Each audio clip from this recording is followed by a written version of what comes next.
салом бинандагони азиз, нашри ҷамъбастии барномаи иттилоотӣ навид аст. Мустақиман манзури шумо. Дар студия Ҳабибаи Комил ва сурдатарҷумон Авранг Қамаров. Дар оғози барнома мутаваҷҷеҳ бошед ба сархати хабарҳо. Заронда шуд.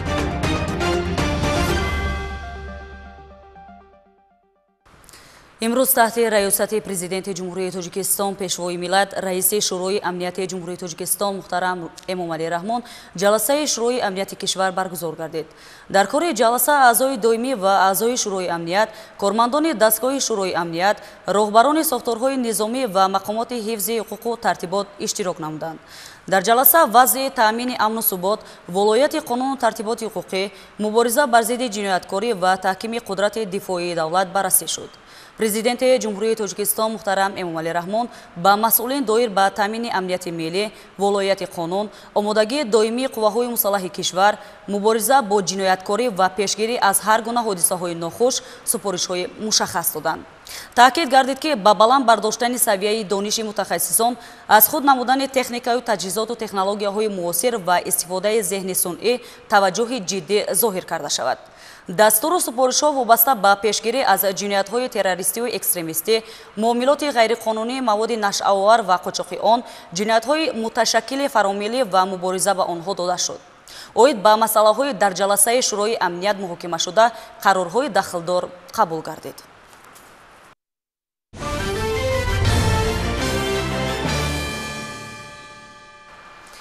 имрӯз дар вазорати корҳои хориҷӣ бо роҳбарии муовини якуми сарвазири ҷумҳурии Тоҷикистон Холиқзода Ҳоким Ҳикматулло бо иштироки вазири корҳои хориҷӣ Сироҷиддин Муҳриддин, роҳбарияти дигар вазорати идораҳои дахлдори кишвар ва роҳбарони намояндагиҳои дипломатии ҷумҳурии Тоҷикистон дар хориҷа тавассути алоқаи видеоӣ нишасти корӣ баргузор гардид.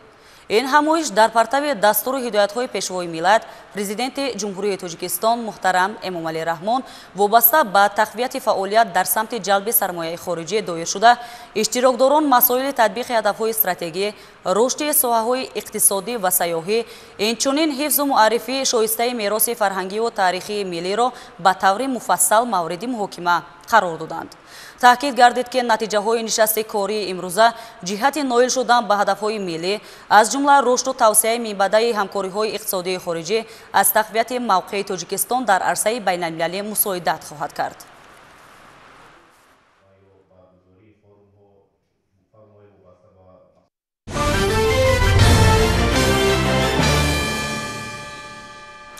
дар Академияи миллии илмҳои Тоҷикистон бо иштирокдорони намояндагони ҳукумати мамлакат таҳти унвони саҳми занон дар рушди илм ҳамоиши байналмилалӣ баргузор гардид.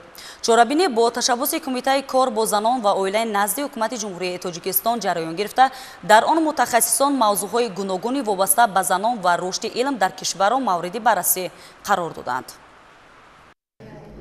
саҳми занон дар рушди илм зери ҳамин ном аз ҷониби Кумитаи кор бо занон ва оилаи назди ҳукумати ҷумҳурии Тоҷикистон ҳамоиши байналмилалӣ баргузор гардид.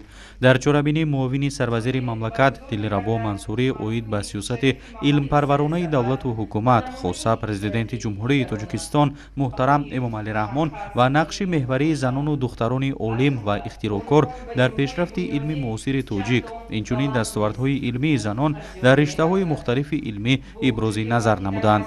тазаккур дода шуд ки олимон ва ихтироъкорзанони тоҷик ҳамчун қишри варзидаи зиёиён насли наврасу ҷавони мамлакатро ба он даъват менамоянд ки ташаббуси фарогирии илму донишро дастгирӣ намуда, пайваста дар густариш додани истифодаи технологияҳои муосир дар тамоми соҳаҳои иқтисоди миллӣ, тақвият бахшидани тафаккури техникии аҳолӣ ва дар навбати аввал фароҳам овардани фазои мусоид барои пешрафти илмҳои бунёдӣ, техникиву технологӣ ва тавсияи ҷаҳонбинии илмии ҷомеа саҳм гузоранд.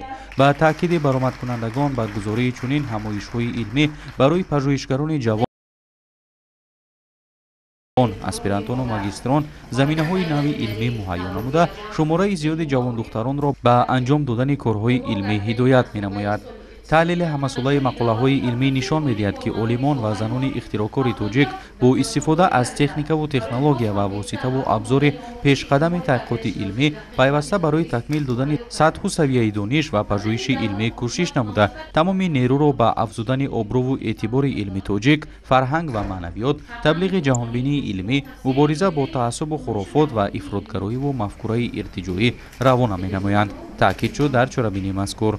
مورد به ذکر خاص است که این گونه همایش‌های علمی عملی از جانب کمیته کار با زنان و عائله نزد حکومت جمهوری تاجیکستان در حوزه 20 ساله آموزش و رشد فن‌های طبیعت شناسی، تحقیق و ریاضی در ساحه علم و معارف برای سال‌های 2020-2040 دایر کرده می‌شود.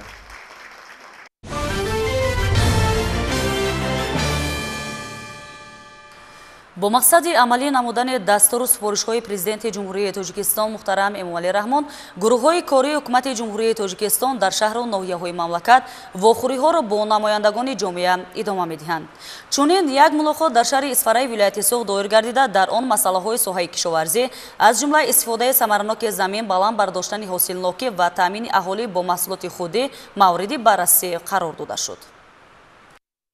ҷиҳати иҷрои дастуру супоришҳои пешвои миллат президенти ҷумҳурии тоҷикистон муҳтарам эмомалӣ раҳмон ки дар паёми навбатӣ ба маҷлиси олии ҷумҳурии тоҷикистон ва дар маҷлиси васии ҳукумати ҷумҳурии тоҷикистон санаи 17 январи соли ҷорӣ садо дода буданд, гурӯҳи кории ҳукумати мамлакат таҳти роҳбарии муовини сарвазири ҷумҳурии тоҷикистон Зиёзода Сулаймон Ризоӣ ва вазири кишоварзии ҷумҳурии тоҷикистон Қурбон Ҳакимзода ба шаҳри Исфараи вилояти Суғда ташриф оварданд. Сараввал дар толори мақомоти иҷрои ҳокимияти давлатии шаҳр мулоқот доир гардид. муовини сарвазири ҷумҳурии тоҷикистон Зиёзода Сулаймон Ризоӣ зимни ҷаласаи кори фаъолияти тамоми соҳаҳои хоҷагии халқи шаҳрро таҳлил намуда ба масъулини мақомоти иҷроии ҳокимияти давлатӣ, раисони ҷамоатҳои шаҳраку деҳот, масъулини соҳаи кишоварзӣ ва роҳбарони ташкилоту идораҳо ҷиҳати иҷрои саривақтӣ ва босифати дастуру супоришҳои пешвои миллат президенти ҷумҳурии тоҷикистон муҳтарам Эмомалӣ Раҳмон оид ба истифодаи самараноки ҳар порчаи замин, баланд бардоштани ҳосилнокӣ ва таъмини аҳолӣ бо маҳсулоти кишоварзии худӣ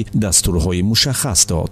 зимни суханронӣ таъкид карда шуд ки шаҳри Исфара дорои имкониятҳои васеъ буда, масъулинро зарур аст ки баҳри иҷрои саривақтии нақшаҳои муқаррар гардида фаъолияташонро тақвият бахшанд. дар доираи дастуру супоришҳои роҳбари давлат ҷиҳати дастгирии хоҷагиҳо бо тухмиҳои хушсифат ва техникаи кишоварзӣ ва мошиноолотҳо дар доираи лоиҳаҳои амалкунанда минбаъд низ дастгириҳо идома дода хоҳанд шуд. кишоварзони шаҳри Исфара изҳор доштанд ки ҷиҳати иҷрои саривақтии супоришҳои пешвои миллат муҳтарам Эмомалӣ Раҳмон дар самти истифодаи оқилонаву самараноки замин, вусъатбахшии киштукори баҳорӣ, обёрии саривақтии заминҳо, мубориза бо ҳашароти зараррасон, зиёд намудани истеҳсоли ҳама намуд маҳсулоти кишоварзӣ ва рушди соҳаи чорводорӣ тамоми чораҳои заруриро меандешанд. сипас гурӯҳи кории ҳукумати мамлакат аз заминҳои кишоварзӣ дидан намуда дар маъракаи ниҳолшинонӣ ширкат варзид.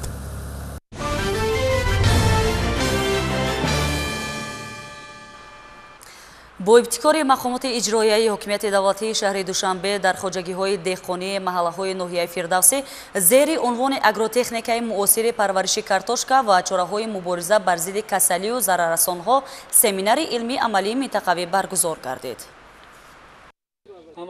дар кори семинар роҳбарияту намояндагони мақомоти иҷроияи ҳокимияти давлатии шаҳри душанбе, вазорати кишоварзӣ, академияи илмҳои кишоварзӣ ва деҳқонону кишоварзони 4 ноҳияи пойтахт иштирок ва суханронӣ намуданд. земини ифтитоҳи семинари мазкур муовини раиси шаҳри душанбе мақсади баргузории семинарро таҳлилу баррасии масоили ҳалталаби рушди соҳаи картошкапарварӣ, аз ҷумла парвариши картошка дар кишти баҳорӣ, дарёфти усулҳои нави парвариш, баландбардоштани ҳосилнокӣ ва сифати он, зиёд намудани истеҳсол, нигоҳдорӣ, маркетинги содирот, инчунин ҳавасмандгардонии хоҷагидорон ва таъмини сокинони шаҳри Душанбе бо картошкаи босифат арзёбӣ кард.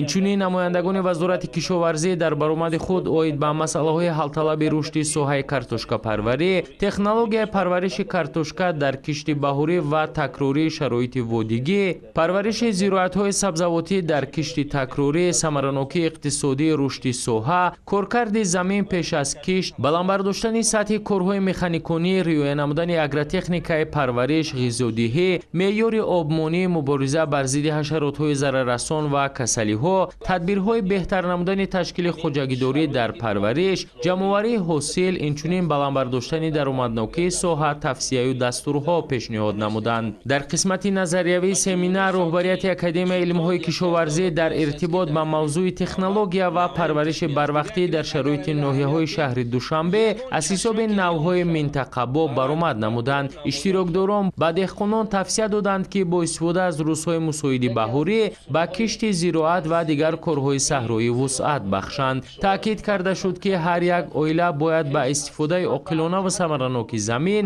аз ҷумла заминҳои назди ҳавлигиву президентӣ диққати махсус дода киштро саривақт ба итмом расонанд, зеро саривақт кишт намудани зироати гуногун барои ҳосили фаровон замина гузошта дар натиҷа фаровонии бозори истеъмолии пойтахт таъмин мегардад. Сипас қисмати амалии семинар бо шиносоӣ аз рафти кишти картошка, коркарди тухмӣ ва истифодабарии техникаҳои кишоварзӣ дар хуҷагии деҳқонии ҳотами ноҳияи Фирдавсии шаҳри Душанбе доир шуд. Мутахассисон дар ин зимн аз рафти кишти баҳории картошка, чӣ гуна истифода намудани нуриҳои минералӣ ва дигар амалҳое ки боиси афзоиш ва рушду нумӯи картошка дар ин хуҷагии деҳқонӣ гардидааст ба кишоварзон маълумот доданд. зикр гардид ки афзоиши назарраси истеҳсоли картошкаи баҳорӣ дурнамои мусбати соҳаро нишон медиҳад ки сатҳи баландтари таъминот эҳтимолан ба мӯътадил ё паст шудани нархҳо оварда мерасонад. таъкид рафт ки афзоиши майдонҳои истеҳсолот ва баландбардоштани ҳосилнокӣ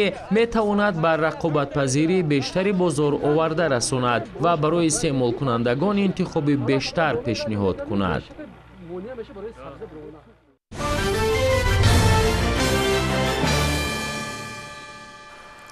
шуруъ аз 10 феврали соли 2025 дар ҳудуди участка ва ҳавзаҳои интихоботии ҷумҳурӣ вохӯрии ҳизбҳои сиёсӣ ва номзадҳои онҳо баргузор гардида таблиғоти пеш аз интихоботӣ интихобшавандагон идома дорад. чунин як мулоқот дар Донишгоҳи миллии Тоҷикистон баргузор гардид.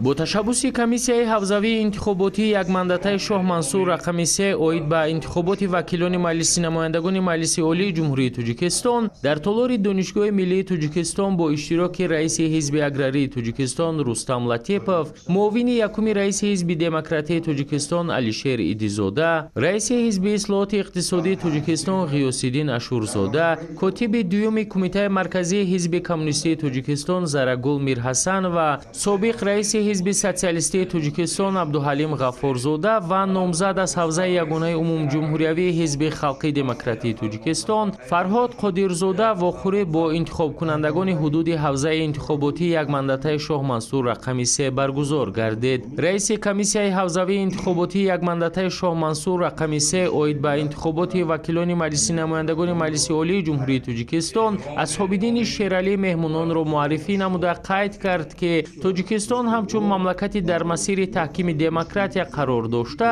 давоми солҳои соҳибистиқлолӣ барои тақвияти мавқеи ниҳоди интихобот дар ҷомеа, боло бурдани эътимоди мардум ба интихобот ҳамчун маъракаи муҳими сиёсӣ ва таъмини татбиқи самараноки ҳуқуқи интихоботии шаҳрвандон чораҳои бунёдиро амалӣ менамояд. дар натиҷа ниҳоди интихобот дар Тоҷикистон ҳамчун ниҳоди низомсоз эътироф шуда дар шакли комил ташаккул ёфта фаъолият дорад. роҳбарони ҳизбҳои сиёсӣ ва намояндагони онҳо барномаҳои пеш аз интихоботии ҳизбҳоро муаррифӣ намуда қайд карданд ки давлат ба шаҳрвандон, номзадҳо, ҳизбҳои сиёсӣ дар давраи пеш аз интихобот бемамоният ташвиқот бурданро мувофиқи қонунгузории ҷумҳурии Тоҷикистон таъмин менамояд. баъдан аз ҷониби роҳбарони ҳизбҳои сиёсӣ ва намояндагони онҳо суҳбати гарму самимӣ бо интихобкунандагон баргузор гардид.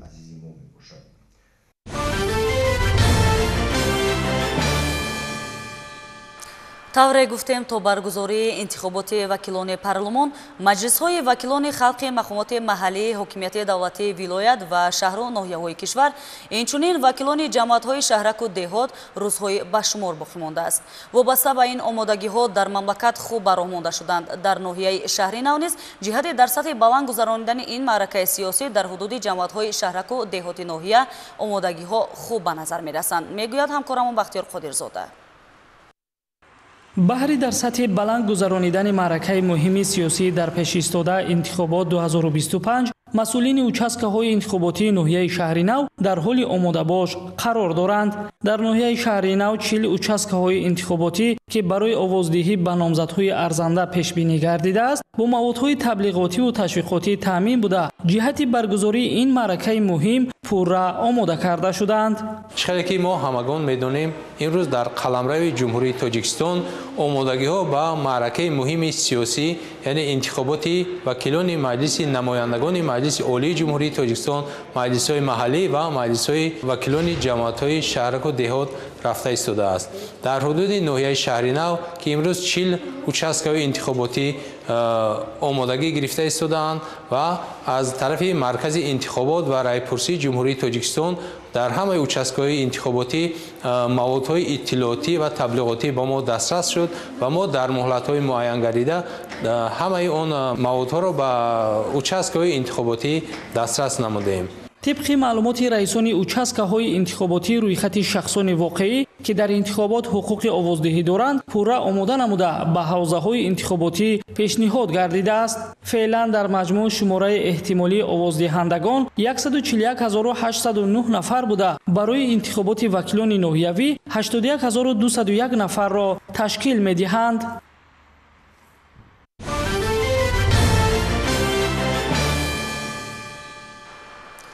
дар тоҷикистон вазъи ҳаво номусоид шуда бориши борон ва барф пешгӯӣ мешавад.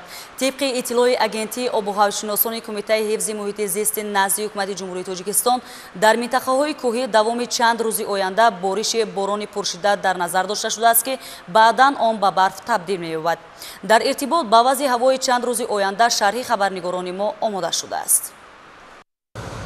вазъи номусоиди ҳаво бино ба гуфти кормандони агентии обу ҳавошиносии кишвар то рӯзҳои баъдӣ идома карда дар баъзан минтақаҳои баландкӯҳ боридани барфу борон дар назар аст. фаромадани тарма, тормех ва варзиши аз ҳад зиёди шамол низ аз эҳтимол дур нест. бино ба иттилои ин ниҳод хусусан дар ноҳияҳои баландкӯҳ рӯзҳои 26-27 борон ба барф табдил ёфта номусоидии ҳаво то аввалҳои моҳи март идома мекунад. аммо бо вуҷуди боришоти пайҳам дар ҳама ҳолат вазъи ҳаво майл ба гармӣ дорад. рӯзҳои 25 ва 26 феврал ба ҷумҳурӣ ҳавои намнок ва сард ворид мешавад ки бо сабаби ноустуворгардии вазъи боду ҳаво пешгӯӣ карда мешавад. рӯзи 26 феврал бошад дар водиҳо шабона боридани борон баъдан ба барф мубаддал мегардад. рӯзона бошад боридани барф дар назар аст. дар минтақаҳои кӯҳӣ ва баландкӯҳ бошад боридани барф пешгӯӣ мешавад. дар баъзе ноҳияҳо боридани боришотҳои бошиддат пешгӯӣ карда мешавад.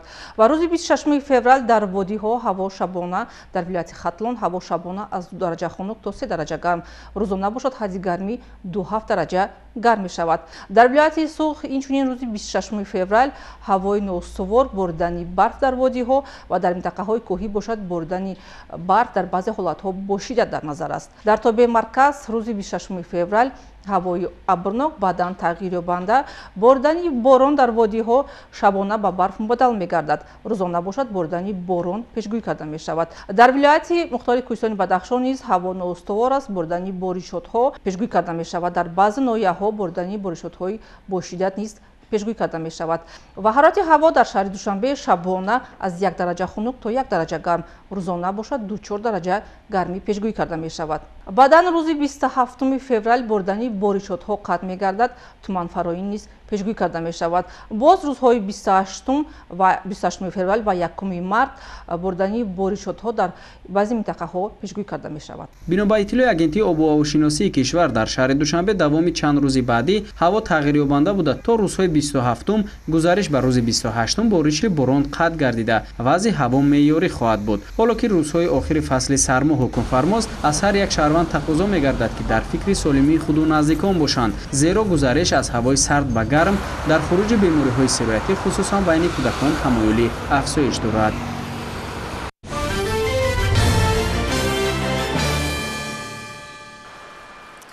дар шаҳри Хучанд вохӯрии кормандони мақомоти ҳифзи ҳуқуқ бо донишҷӯёни донишкадаи политехникии донишгоҳи техникии Тоҷикистон ба номи академик Муҳаммад Осимӣ доир шуд. намояндагони прокуратураи вилояти Суғ дар ҳузури омӯзгорону донишҷӯёни ин муассисаи олии таълимии касбӣ як қатор масъалаҳои марбут ба пешгирӣ аз терроризму, ифротгароӣ ва экстремизму тундгароиро матраҳ карданд. дар донишгоҳи политехникии донишгоҳи техникии тоҷикистон ба номи академик муҳаммад осимӣ дар шаҳри хуҷанд мулоқоти ёрдамчии калони прокурори вилояти суғд мир иноят пайрав сайфиддин бо устодон ва донишҷоёни донишкада баргузор гардид. дар ин вохӯрӣ устодону донишҷоён ва намояндагони мақомоти прокуратура роҷеъ ба муҳтавои паёми президенти ҷумҳурии тоҷикистон муҳтарам Эмомалӣ Раҳмон ба Маҷлиси олӣ баҳсу баррасӣ намуданд. мавзӯи асосии мулоқот аҳамияти таълиму тарбия ва дур будани ҷомеа аз хуруфотпарастӣ буд. зикр гардид ки омӯзиши илму дониш ва рушди тафаккури илмӣ метавонад ҷавононро аз андешаҳои ифротӣ эмин нигоҳ дорад. дар мулоқот таъкид гардид ки паёми пешвои миллат раҳнамо ва қутбнамои рушди кишвар буда самтҳои афзалиятноки давлатдориро муайян мекунад. дар паёми имсола махсусан ба нақши маориф, тарбияи насли наврас ва ҳифзи арзишҳои миллӣ диққати махсус дода шуд. мутахассисони соҳа бар он ақидаанд ки дарки нодурусти озодӣ ва демократия метавонад боиси гароиши баъзе ҷавонон ба таассуб, ҷиноят ва гурӯҳҳои номатлуб гардад. дар ин ҷода нақши муассисаҳои таълимӣ ва ҷомеа муҳим арзёбӣ мегардад. тавре таҷрибаи солҳои охир нишон дод муассиртарин роҳи муҳофизати насли ҷавон аз тафаккури хурофотӣ ва ифротгароӣ фаро гирифтани онҳо ба омӯзиши илм ва парвариши тарзи ҳаёти солим мебошад. дар мулоқот зикр гардид ки гурӯҳҳои манфиатдор кӯшиш мекунанд тавассути ҷавонони ноогоҳ ва камсавод ғаразҳои худро амалӣ намоянд. бо роҳи фиреб онҳо мехоҳанд ки тафаккури ҷавононро тағйир дода онҳоро зидди давлат ва арзишҳои миллӣ раҳнамоӣ кунанд. ҳамзамон таъкид шуд ки таъмини амнияти миллӣ ва ҳимояи марзу буми ватан на танҳо вазифаи афсарону сарбозон балки рисолати ҳар як фарди ватандӯст мебошад. дар анҷоми мулоқот иштирокдорон пешниҳод карданд ки корҳои фаҳмондадиҳӣ ва тарбиявӣ дар миёни ҷавонон пурзӯр карда шаванд то онҳо бо дарки амиқ ва масъулияти баланди шаҳрвандӣ ба ҷомеа хизмат намоянд.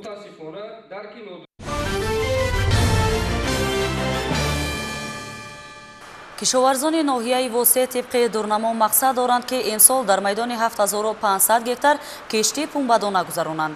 дар ҳамоиши тайёрии техника ва мошиналоти кишоварзӣ ба мавсими кишту кори баҳорӣ оид ба ин ва дигар нақшаҳои истеҳсолӣ мутахассисони соҳаи кишоварзии вилояти Хатлон ба деҳқонон ва механизаторони ноҳия маслиҳатҳои муфид доданд. дар ноҳияи восеъ техника ва мошиналотҳои кишоварзӣ ба мавсими кишткории баҳорӣ омода мебошанд. чун анъанаи кишоварзон пеш аз оғози мавсими кишткории баҳорӣ имсол дар маркази ноҳия ҳамоиши омодагии таъмир ва тайёрии техника ва мошиналотҳои кишоварзӣ ба мавсими кишткории баҳорӣ дар сатҳи баланди омодагиҳо доир карда шуд. дар ин чорабини ин техникаҳо ва мошиналотҳои кишоварзӣ аз ҳамаи деҳотҳои ноҳия пешниҳод гардиданд. барои шиносоӣ ба ҳолати тайёрӣ ва омодагии техника ва мошиналотҳои кишоварзӣ намояндагони мақомоти иҷроияи ҳокимияти давлатии вилоят ба ин ноҳияи овозадор бо кишоварзони қаҳрамонаш маъруф ташриф оварданд. бо роҳбаладии раиси ноҳияи восеъ, муовини раиси вилояти Хатлон, намояндагони раёсати кишоварзии вилоят, раёсати кишоварзии минтақа ва дигар мутахассисони соҳаи кишоварзӣ омодагии ҳар як техникаро аз назар гузаронида ба механизаторон оиди бозҳам беҳтар намудани шароити кор маслиҳатҳои муфид доданд. имрӯз дар ноҳияи восеъ омодагии техника, тайёрӣ ва кишти баҳорӣ рафта истодааст.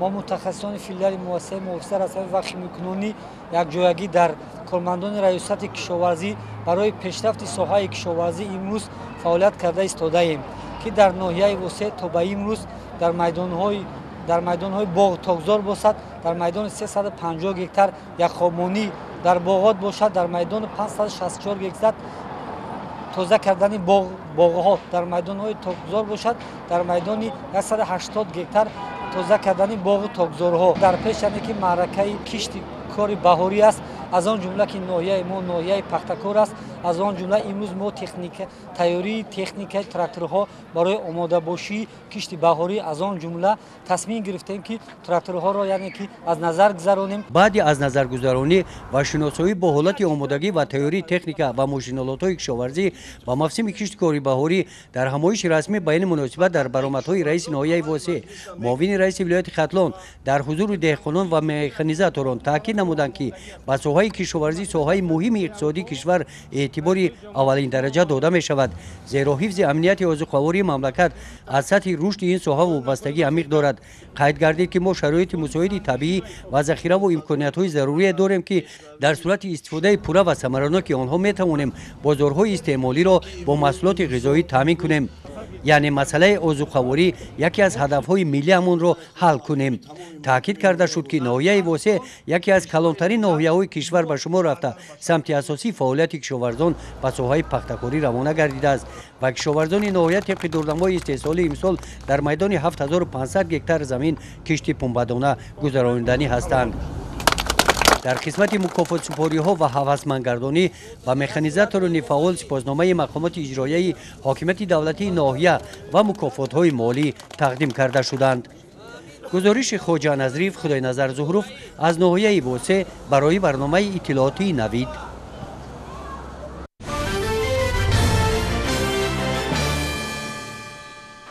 زیرساختارهای وزارت نقلیات جمهوری تاجیکستان در موسم نهالشینانه همروزه صدها بیخ نهالان آرایشی سویافکن را در شفت راههای اتومبیلگرد نشانند. در همین زمینه کارمندان مؤسسه‌های دولتی نگهداری راههای اتومبیلگرد در منطقه کولاب مقصد دارند بیش از نقشه معین شده نهال شنانند. از رفت این معرکه در منطقه کولاب همکارانمان گزارش می‌دهند. در برابر دیگر تشکیلات و کارخانه‌ها و خودجگی‌های دهقانی و انفرادی کارمندان مؤسسه‌های دولتی نگهداری راه‌های اتومبیلگرد در موسم نهالشینانی و کبودی‌زارکنی هزاران بیخ درختان آرایشی و سویافکن و گل و بوته‌ها می‌شنانند.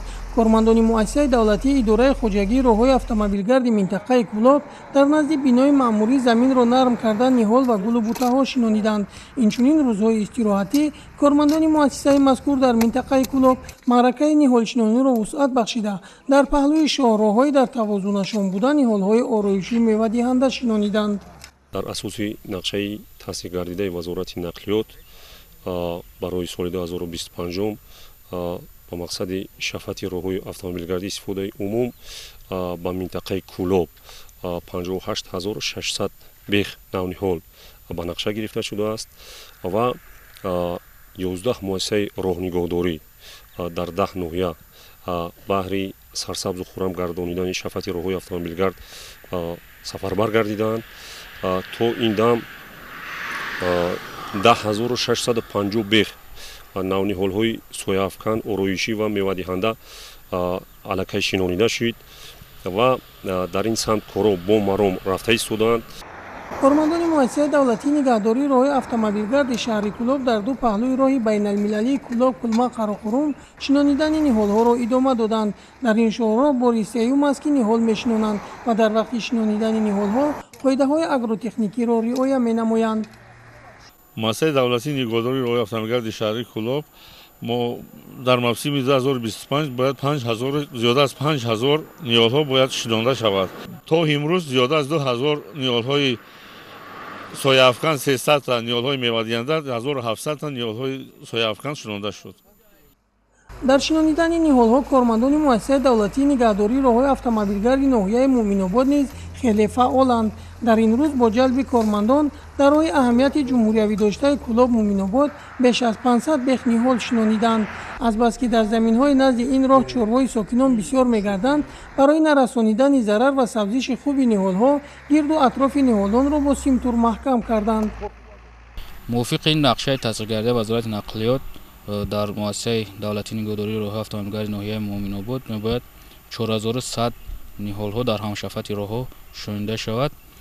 ما تا امروز تقریبا 2000 نهال‌های سویافکن و میوه دهنده در شفت راه‌ها شنانده ایستادیم و در موضع‌هایی که ما نهال‌های سویافکن و میوه دهنده شناندیم با سیمتور گرد و اناه آنها را محکم کرده ایستادیم.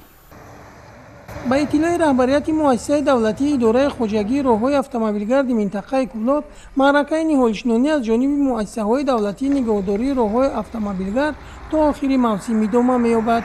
شیرین جان سفرزاده، سیف‌الدین اسماعیلов از منطقه کولاب برای برنامه نوید.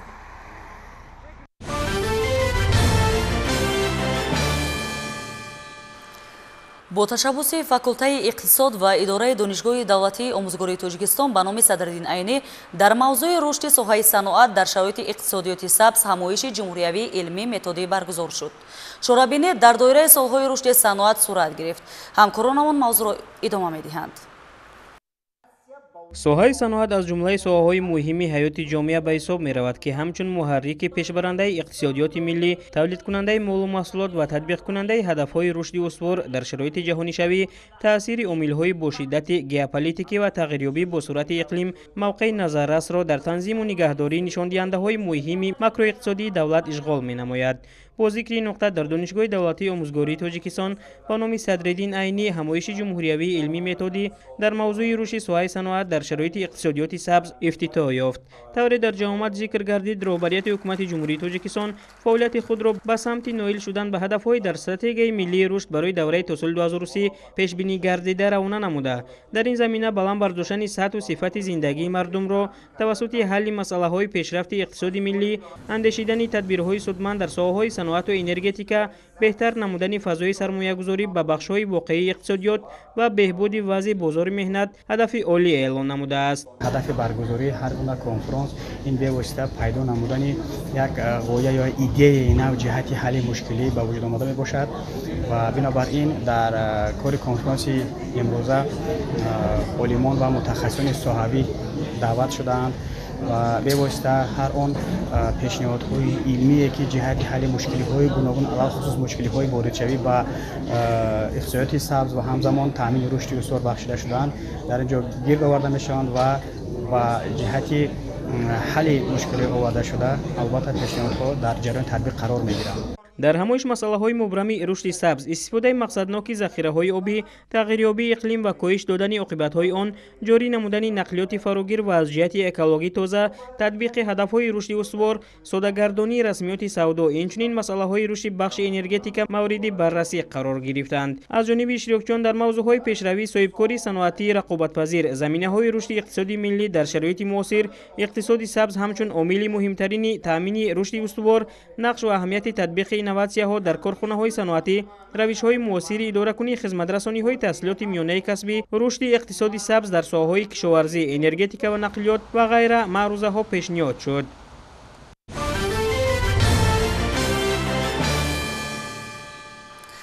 дар академияи идоракунӣ назди президенти ҷумҳурии Тоҷикистон озмуни шоҳномахони миёни донишҷӯён гузаронида шуд. озмун дар ду давр сурат гирифта, дар он шумораи зиёди довталабон иштирок намуданд. бо мақсади баланд бардоштани завқи китобхонӣ, тақвияти нерӯи зеҳнӣ, дарёфти чеҳраҳои нави суханвариву сухандонӣ, арҷ гузоштан ба арзишҳои миллию фарҳангӣ, инкишофи қобилияти эҷодӣ, таҳкими эҳсоси худогоҳию худшиносӣ, такмили захираи луғавӣ ва тақвияти ҷаҳони маънавии ҷавонон байни донишҷӯёни Академияи идоракунии давлатии назди президенти ҷумҳурии Тоҷикистон озмуни дохили муассисавии шоҳномахонӣ баргузор гардид. озмуни мазкур ҷиҳати дар амал татбиқ намудани дастуру супоришҳои президенти ҷумҳурии Тоҷикистон пешвои миллат муҳтарам Эмомалӣ Раҳмон вобаста ба арҷгузорӣ ба хизматҳои шоири классики тоҷик Абулқосим Фирдавсӣ, гиромӣ ва пойдор доштани ин шоҳасари безаволи тарихӣ, омӯзиши осору таърихи пурғановати миллати тоҷик рӯи даст гирифта шуд. донистани накам аз 200 байт аз достонҳои шоҳнома, қироати ифоданок ва дурусти байтҳо, шарҳу тавзеҳи мазмуни мисраҳо ва қобилияти хуби луғатдонӣ аз шартҳои озмун аст, ки аз ҳар як довталаб тақозо мегардад. озмуни мазкур имрӯз дар як сатҳи баланди ташкилӣ баргузор гардид, ки албатта ки иштирокчиён зиёд буданд. ман низ яке аз иштирокчиёни ҳамин озмун будам. озмуни мазкур имрӯз байни факултетҳо дар як сатҳи шаффоф баргузор гардид. дар ду давр, даври якум яъне даври факултетӣ буд ва даври дуюм даври академивӣ. мақсади баргузории озмун дар он буд ки яъне ҳар як тоҷик бояд худшинос бошад, аз таърихи гузаштаи хеш огоҳ бошад. имрӯз ман ҳамчун як иштирокчӣ дар ин озмун яъне иштирок намудам. дар даври факултетӣ сазовори ҷои аввал гаштам ва имрӯз дар даври академивӣ яъне ҳунару истеъдоди худамро яъне дар назди аъзои ҳакамон ба намоиш гузоштам. умедворам ки яъне дар даври умуми академивӣ сазовори ҷои намоён мегардам ва албатта сазовори ҷои ҳам нагардам, яъне нороҳат нестам, чунки ҳар як нафаре ки дар озмун иштирок мекунад албатта бо мақсади пирӯзӣ ба даст овардан не, балки бо мақсади камбудиҳои худро ислоҳ намудан дар озмун иштирок менамояд. ёдовар мешавем ки озмуни шоҳномахонии моҳи феврал оғоз гардида дар ду давр ташкил карда шуд. Дар даври ҷанбастии озмун донишҷӯёни ғолиби курсҳои 1 то 4 факултетҳои идоракунии давлатӣ, дипломатия ва сиёсат ва ҳуқуқшиносии академия байни ҳамдигар сабқат намуданд. рафти баргузории озмунро ҳакамон аз ҳисоби олимони соҳа ва донандагони хуби осори безаволи ҳаким Фирдавсӣ шоҳнома, назорат ва ҳакамӣ намуданд. тадбири оммавӣ дар рӯзҳои истиқбол аз ҷашни наврӯзи байналмилалӣ натиҷагирӣ шуда, ғолибону ҷоизадорон бо тӯҳфа ва сипосномаҳои дастандаркорон қадрдонӣ хоҳанд шуд.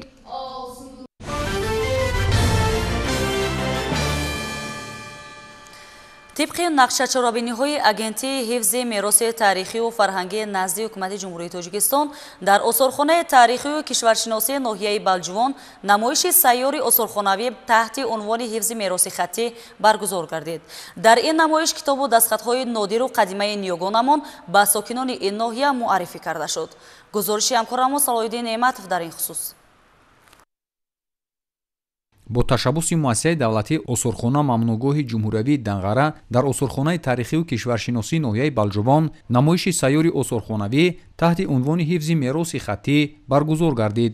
ин иқдом ки тибқи нақшачорабиниҳои матраҳ намудаи агентии ҳифзи мероси таърихиву фарҳангии назди ҳукумати ҷумҳурии Тоҷикистон роҳандозӣ гардид, дар он китобҳои қадима, асарҳои шоирону мутафаккирони форсу тоҷик ва дигар дастхатҳои нодири қадима пешкаши сокинони ноҳияи доманакӯҳи Балҷувон гардид.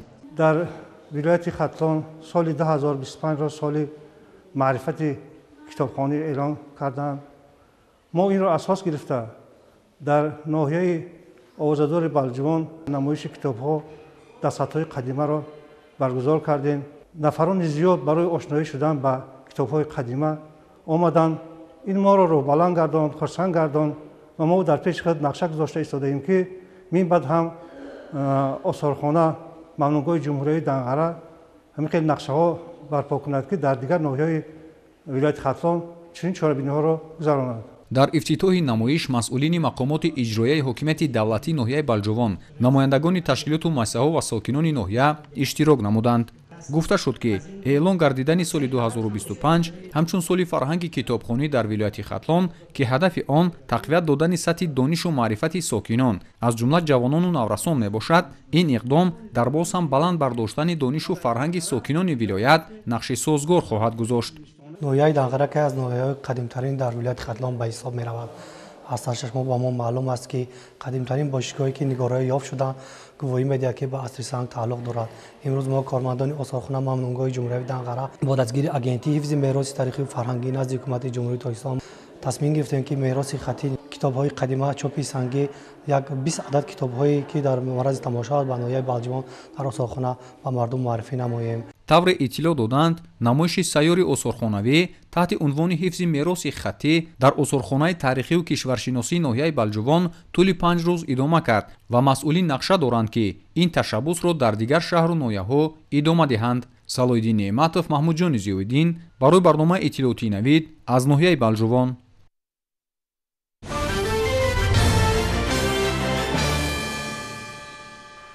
бостоншиносон қисми аввалини девори бузурги Чинро кашф карданд. олимон майдони тақрибан 1100 метри мураббаъ хокро тоза карда дар бораи ин ёдгории таърихӣ маълумоти нав гирифтанд.